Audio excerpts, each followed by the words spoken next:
ફૂલ વાવાઝોડું આવી ગયું છે અમારા અમદાવાદમાં અને હું આવા ટાઈમમાં ખેતરમાં છું જે ઘઉં પકવ્યા છે અને મશીન આવ્યું છે હાર્વેસ્ટર તો એને કઢાવવા માટે ઊભો છું અને વાવાઝોડું ફૂલ છે વરસાદના છાંટા પણ આવે છે જોઈએ છે હવે શું થાય છે આપણા ઘઉં બગડે છે કે પછી નથી બગડતા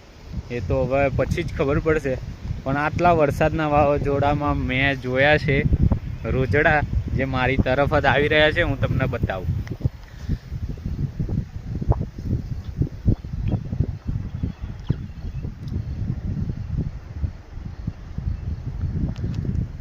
અને કેમ છો જય માતાજી નવા વિડીયોમાં તમારું સ્વાગત છે હું આશા રાખું છું કે તમે બહુ ઠીક હશો મજામાં હશો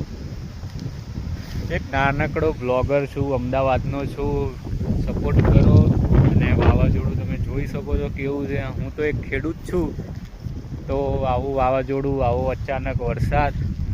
અમને તો નુકસાન જ કરે છે મારો પાક બગાડે છે શું કરીએ પણ ભગવાનને જે મંજૂર હોય એ ખરું બાકી ઠાકર કરે ઠીક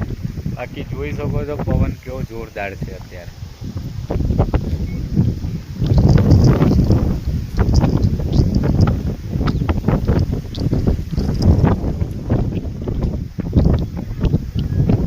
પવનમાં આશા એવી છે કે કદાચ આ વાવાઝોડું અને વરસાદ બંને રોકાઈ જાય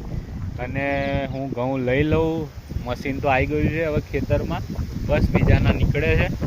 અને અમારા પણ નીકળી જાય ઘઉં અને બગડે નહીં એવી વિનંતી કરું છું ભગવાનને કે મારા ઘઉં ના બગડે બાકી હવે જોઈએ શું થાય છે